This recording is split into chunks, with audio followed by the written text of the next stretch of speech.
Assalamu alaikum wa rahmatullahi wa barakatuh. Brothers and sisters, ISB and ISBC, final days in Ramadan, Ramadan Kareem. May Allah bless you on Laylatul Qadr. Please let's exert our maximum efforts for the next couple of nights. May Allah makes us from those who have been freed from the hellfire on this night, inshallah. Jumping through today's episode, now we knew that there is a press release 2 days ago, and the government said that we are going to open, and there's some guidelines, and they say that we're going to open and we'll start by the house of worships and some of the essential functions. What does this mean? What does opening look like?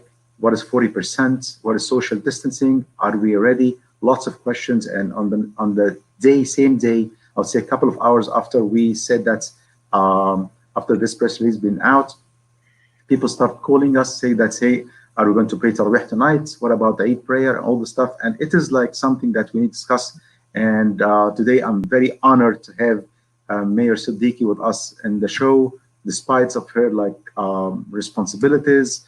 I can imagine that, and I've seen her like Twitters and Facebook. She's all over the place trying to manage the crisis that we are in right now.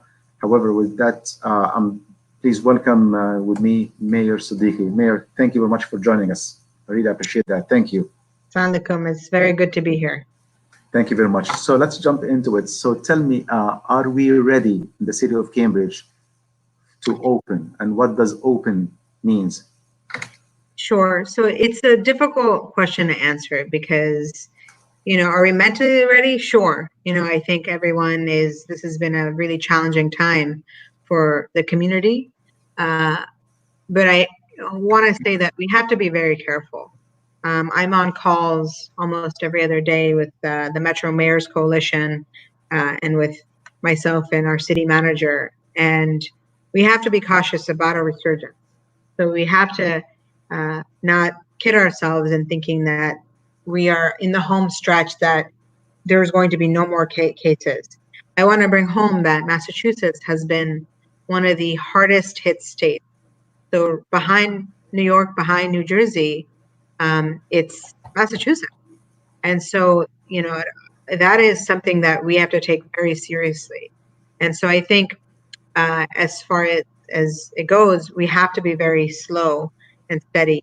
The guidance is there, and it's guidance, right? I think as we've seen, the Cambridge has come out before the state on a number of issues. We imposed and said, you have to wear masks. A few days later, the governor came out with that. We started testing our facilities early on before the state told us to do anything. So in that same manner, I think in this situation, we have to be thinking about the safety of our residents. And so I think when it comes to our faith communities, right now, I don't think we're ready. I think we have to, that's why we are in communication with the faith community on what could ready look like with your particular congregation. Do you have access to the PPE? Likely no. How do we help with that? We have so much, we don't know about how this disease is spread. In some congregations, when you're singing, that's going to be dangerous, right? So what are we, some congregations have choirs, right? That's dangerous. There's going to be a lot of different things that will have to change as we look forward. I think that's why I think with the state, we had hoped we'd get some of these guidelines in advance. They share it as they share with the public. So that's hard too, because the city, we can look at the guidance and then we want to come up with our own. So I think to that question, we aren't ready yet. I think it's about, whatever we decide, we have the key metrics and data to use. Thank you very much for saying that, because actually after this guidance being issued by the governor, we've been meeting with our imams and scholars and discussing what are we going to do with the couple of more nights in Ramadan, and are we going to open in Eid? And we came out into conclusion that this will be not right. If we open for Eid and we have those 5,000 individuals coming to pray Eid together, and imagine 40% from 5,000, it's even in Jumu'ah prayer, we have 1,500. Imagine that 40% of that. And I think we took a painful decision that, yes, it's Eid, yes, it's a feast. However, we are not going to do it this year. And we have to accept the fact that it is a leadership moment and safety comes first for our community and for the city as well. So we're not going to do that. So thank you for sharing that. Are you in coordination with Boston, Mayor Walsh, and what is opening looks like? Yeah, so I think each city is going to be employing its own strategies on how to help keep their residents safe. Since so many Cambridge and Boston residents cross the river for work or for play, we'll have to be in close contact with how we're managing the phases of reopening. And that goes same with Somerville and Joe Curtatone. I think we have to figure out what it means for particular sectors. Boston is a much bigger city than Cambridge. Somerville and Cambridge are more closely aligned in population, but I think we have to be in constant contact with Mayor Walsh and Mayor Curtatone. Perfect. So you mentioned that we have to be ready, and there should be like PPEs and actually masks, and how the interfaith community, because I said that we start by the house of worship. So do you, like a city of Cambridge, have access to those resources, PPEs? Can we tap on, and how's the distribution plan will looks like? So I think we're in the process of figuring out how we can get enough PPE, right? I think as we know, in the beginning of this pandemic, there was a shortage, right? We didn't know where to go and get access to the N95s and then the regular face covering. So the last few weeks, for our residents, we received many donations, and so we went and used those donations to distribute. We bought many face coverings for the community as well. And so I think right now we're figuring out if for the house of worships, how we would go about doing that and how much, but we're committed to figuring out a way to get PPE to the house of worship community. Perfect. Mayor Siddiqui, I know that closing the city or like going into quarantine, that's like a decision, fine, abide by it, and we went into this decision. And I think people are like abiding by this rule. Opening the city and say that, hey, it's not like a switch on and off. There is another stakeholders, many stakeholders. So are the businesses or the impacted businesses are ready to open? Because I think the past like 2 or 3 months impacted their business tremendously. So are we taking into consideration their point of view? Are they ready to open or not? Yeah, of course. So we have several committees right now related to construction, how we bring construction back, related to our businesses, all our business associations. We have a small business advisory committee. So the businesses were in constant communication about their needs. It's been very challenging. So many restaurants in Cambridge have already closed their doors permanently. And so this is a huge toll on our small businesses, but I think they also understand that there will be a process. Right now, I think curbside, takeout, delivery has been working well. I think what the concern about the restaurants is that, it's an enclosed environment. And what we know about this disease is that it's spread, it's very contagious. So even with restaurants, as we go into the summer, I think we're looking into options of, we are going to have to maybe create more space for outdoor patio space, right?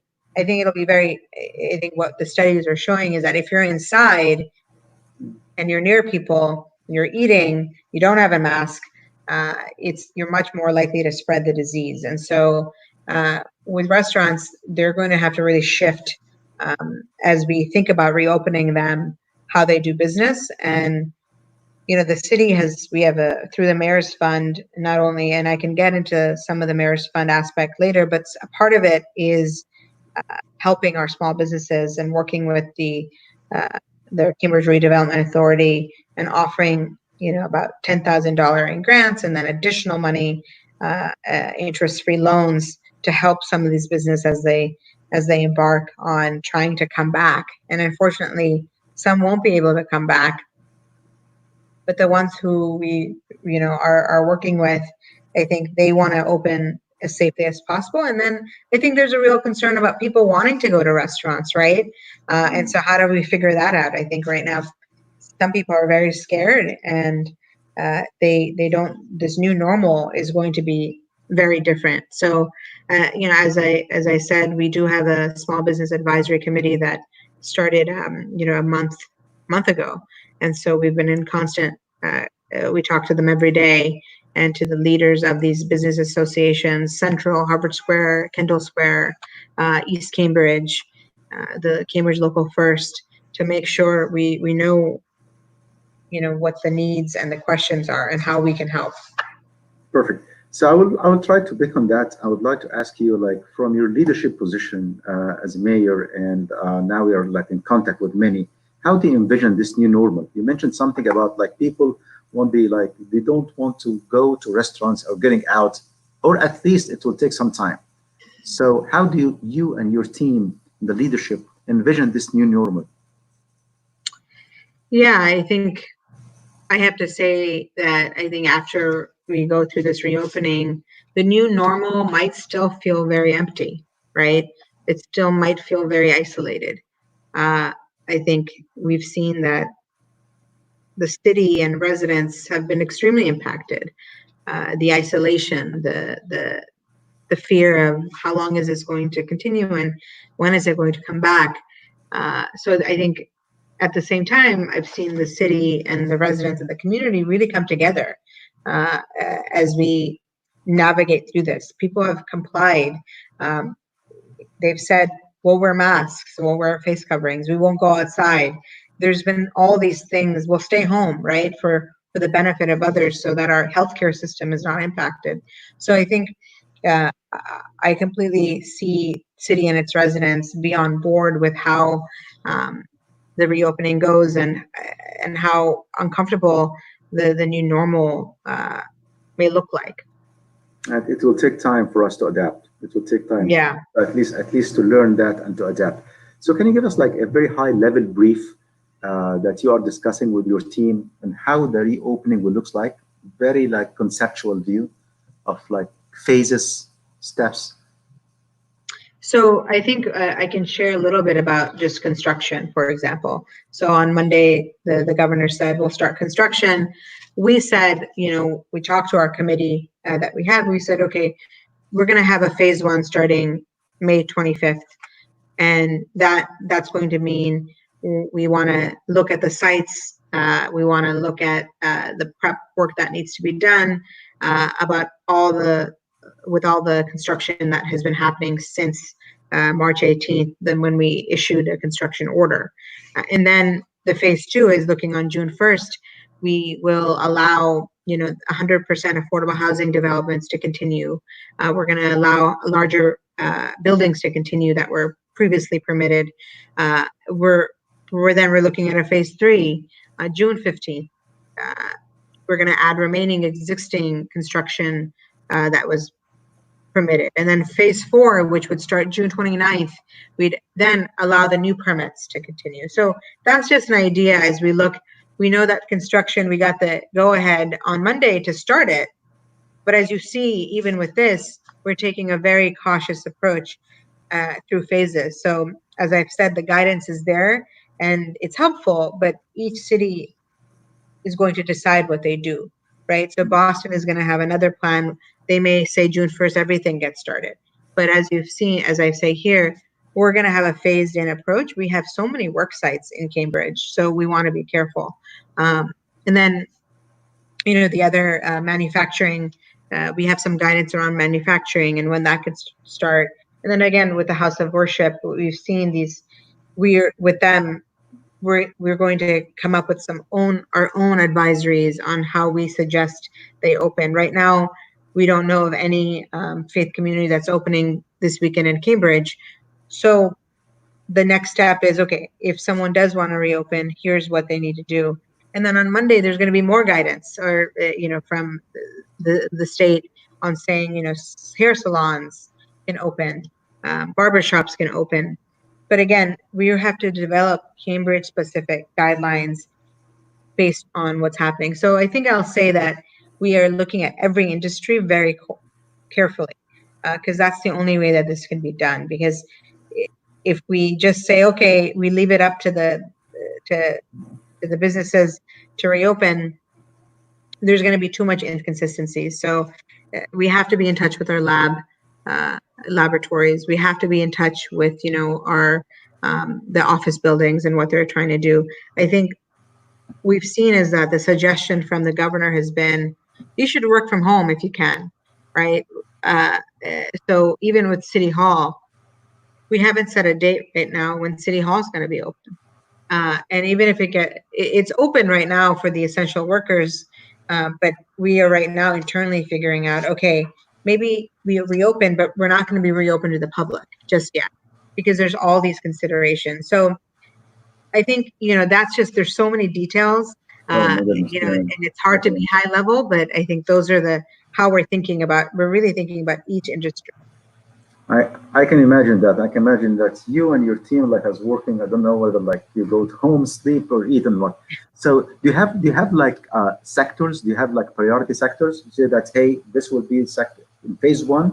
This will be sector number one. We need those businesses to open, and in phase two, those other businesses will follow. Do you have this tiers? I would say in business. Yeah, I think those tiers are based on what the governor has suggested. As I've said, that it's construction, the manufacturing, and then house of worship that's come out. We're thinking about the restaurants. I think that is going to probably happen, July at this point. I think that's early, but again, some of these conversations we haven't had, but I think, how do we bring back some businesses that can be brought back? I think right now there's just too much uncertainty, but the priority is, even with retail, right? I think we'll bring retail back, but it's going to be curbside, right? You're not going to be, and there's going to be capacity. Yeah. There's going to be capacity issues as well. So what is success looks like? What are the critical success factors? Say that in order to open, this must to happen. This has to happen. So I think that's a great question. I think the city is doing, consistent testing, right? We're very fortunate to be able to do that. We're, as I can get into this more, but in East Cambridge, if you make an appointment, you can go get tested. So we want to look at that testing data to just surveil the level of disease in the community, right? If we're getting numbers that are so high, then we have to reevaluate. We have to look at the capacity of our healthcare system, right? Right now, in the hospitals, some of this data we can't share, kind of how many COVID patients are at Mount Auburn, how many COVID patients are at Cambridge Hospital, but we can get general data and see what the capacity is. It'd be something if it was 500 patients in the hospitals right now, that's a big indicator. 500, that's not what we have, luckily, but we have to continue monitoring that data. And then I think we also want to look at how the safety protocols and systems, do we have PPE capability to provide, right? We don't want there to be a shortage. So those are things that we have to keep in mind as, if we have good testing marks, if we have good data, if our rates are, our cases are dropping down, and we have access to PPE, and we can comply with the safety protocols and systems, then that, for me, would be success. Great answer. So can you touch base, Mayor Siddiqui, on the relief fund? I know that you launched a relief fund. Can you tell me more about that? And who can access this fund? Is this directed to individuals, to businesses? So what is the objective of this fund? Yeah, sure. So this fund really was reactivated because in the past it's been used for fires that have occurred in our community, some just emergencies that have happened. And so as soon as this hit, we just, I said we have to reactivate it and start fundraising. And so to date, we've actually raised over $4 million from individual donations to business donations, and we've distributed about 1.7 million so far to over 1,000 residents and families in Cambridge. We've paused applications currently because we're getting through all the many applications that we received. Then the goal is, as we fundraise more, we'll continue to distribute money. And it's really for families who, are having a hard time making rent, who need help with household payments. You have to be a Cambridge resident, and really the big criteria that we looked at was if you had some kind of loss because of COVID-19. So we're seeing folks who apply to the fund who, were working and their business where they were working closed, right? There's folks who had to stop working because maybe they lived with a vulnerable member, who had parents who were elderly. So that's kind of the applications we've seen. We've had some big donors who donated, like to Takeda Pharmaceutical. We've had so many of our residents donate. It's been amazing to see how much generosity has come, because most cities aren't going to be able to do some kind of fund like this, right? We've been able to really quickly do it, and my goal is really we keep fundraising and we fit those needs. Part of the fund, about 500, $500,000, got contributed to a loan program, as I said, with small businesses, for small businesses with the Cambridge Redevelopment Authority, and so that was important to do, and the rest is really going to individual families. Awesome. That's great to hear, and this is great achievement actually, and in a very timely manner to have this fund and to make it accessible and even distribute 1.4 million. That's great achievement. And I have Jamila is saying that thank you, Mayor, for speaking about this important topic. Thank you, Jamila, for following us. And I have Sister Huda Sharawi. She has a very valid comment. It said that in a non-official sense, I hear some friends talking about summer plans to go out to beaches and public parks and so on. Are there any guidelines that you plan to implement or advise people to follow for safety? Yeah, that's a great question, and we're in process of doing that. I think as I'm the chair of the school committee, and so we have so many summer programming. We have the mayor's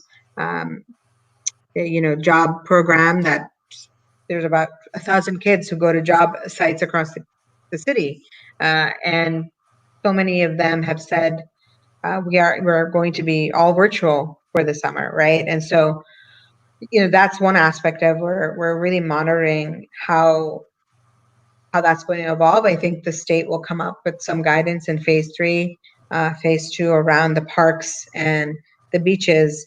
But as I've said, the Cambridge will have to look at our own parks, our own facilities. An example I have is the golf. The state said the golf course can open, and we have a big golf course in Cambridge, but we said we're not ready to open, and so we're in the process of figuring out how do we reopen that golf course.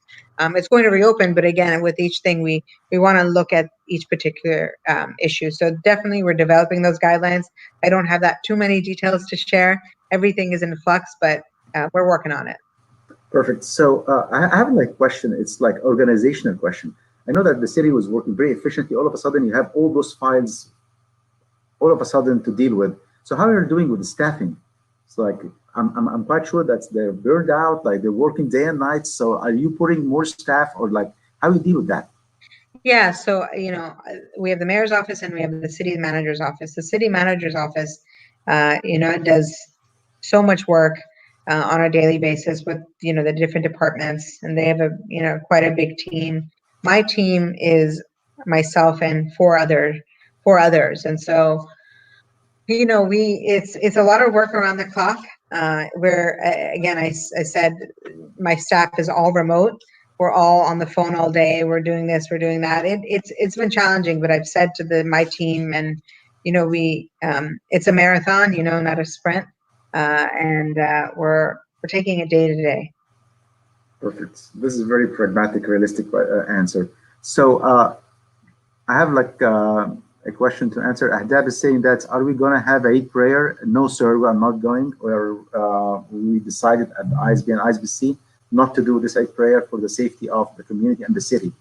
And a question for you, Mayor Siddiqui. So I know that every mayor has a challenge, but your challenge, and this happens in the past, and this challenge, it's a big one, it's a global one. So what are the lessons learned that you knew from this pandemic, and what are the things that you will change post-pandemic in the style of management and leadership? Sure, that's a great question. I think what I've realized is that, when I got inaugurated on January 6th, I wasn't expecting something like this. No one was. And I think when it was happening, it, for me was like, I was panicked. I said, oh my God, well, I don't know anything about a pandemic. How do I prepare? And I think the first thing I realized was, I'm not going to have all the answers, right? And I think that's okay, but I think I have to do everything I can to figure out a process to get to these answers. And sometimes I'm going to make mistakes, and we're going to have to reevaluate, rethink, and be innovative. And I think that's kind of the lessons I've learned. You have to lead with information and facts, and be clear about and communicate with the community.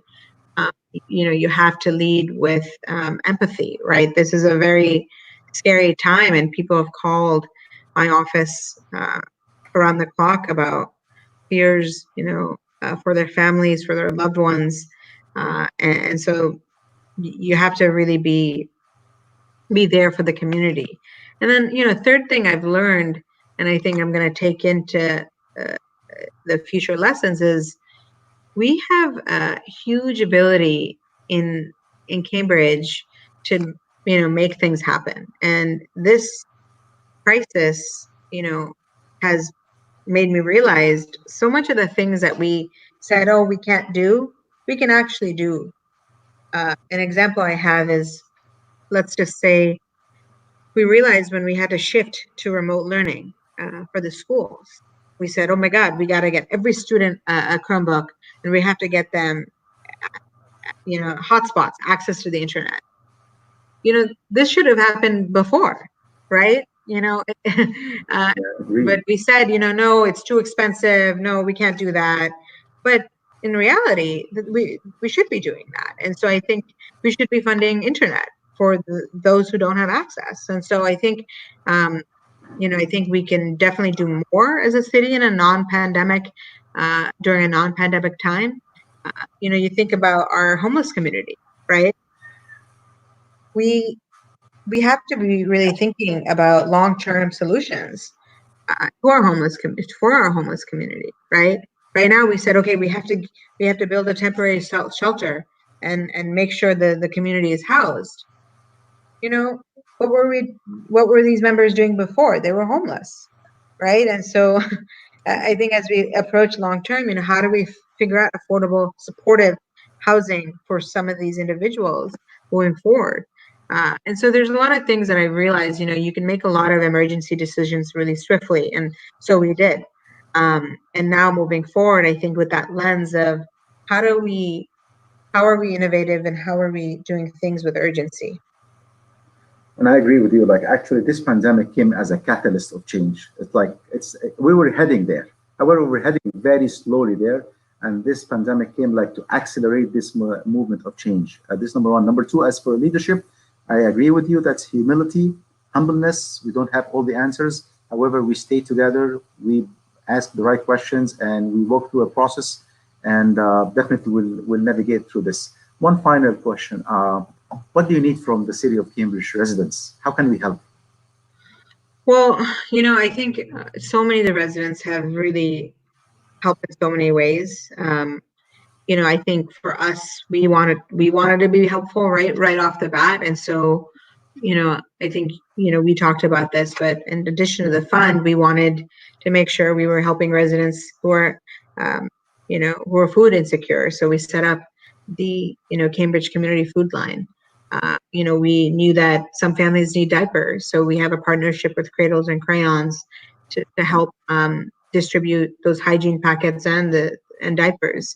We knew that testing was going to be important, so we have pushed and we've paid for testing, regardless of immigration or insurance status. And so, first it's it's our responsibility to be there for the residents in every way we can, and keep those services up and be there. And I think we've also now seen the residents give back, right?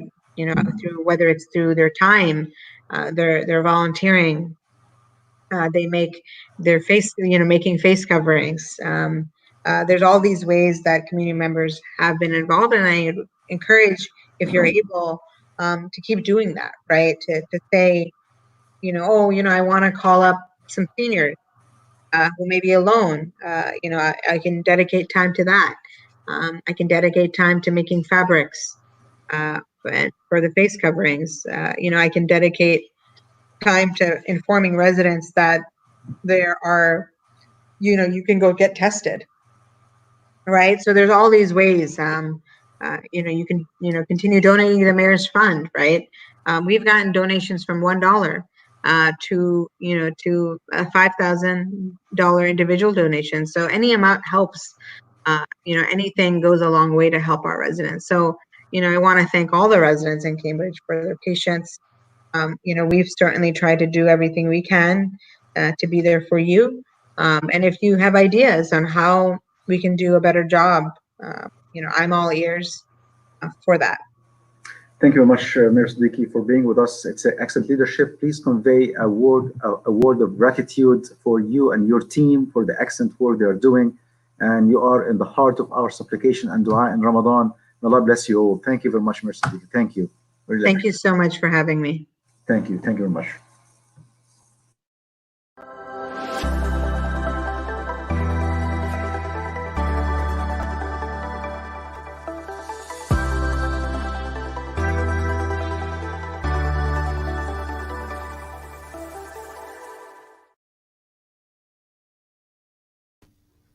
Assalamu alaikum rahmatullahi ta'ala wa barakatuh, dear brothers and sisters.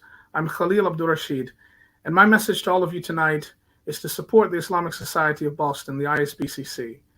This Ramadan, we've all felt the pain of being separated from the houses of Allah subhanahu wa ta'ala.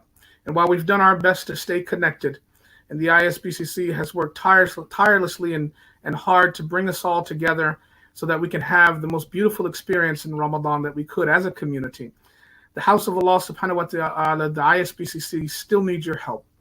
So my message is to give generously, brothers and sisters, during these last 10 days, and particularly on the 27th night. During the time of Laylatul Qadr, this is the time where our generosity is magnified.